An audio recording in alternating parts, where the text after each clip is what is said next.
ওনার এখানে যে ঘটনাটা ঘটেছে শিক্ষার্থীদের হামলা থেকে শুরু করে এরপরে সেটা তদন্ত সব কিছুতে তিনি স্বৈরতান্ত্রিক মনোভাব প্রকাশ করে সর্বশেষ তিনি আসলে পদত্যাগ করেননি, বরং ওনাকে পদচ্যুত করা হয়েছে সাধারণ শিক্ষার্থীদের দাবির প্রেক্ষিতে। তো এটা একটা বড় মেসেজ, আগামী দিনে যারা আসলে স্বৈরতান্ত্রিক মনোভাব নিয়ে থাকবেন তাদের আসলে স্থানটা বাংলাদেশে বা কোনো একটা জায়গায় থাকবে না।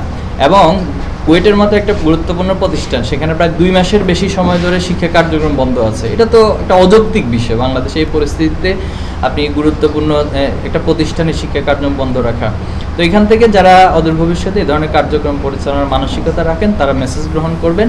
আর ছাত্র সংসদ নির্বাচনের বিষয়ে আমরা আগে থেকেও বলেছি এবং এটা আরও জোর দাবি জানাচ্ছি। আশা করছি বেশ কিছু উদ্যোগ ইতিমধ্যে নেওয়া হয়েছে, ডাকসুর বিষয়ে প্রশাসন উদ্যোগ নিয়েছে, রাকসুর বিষয়ে একটা রোডম্যাপ দিয়েছেন।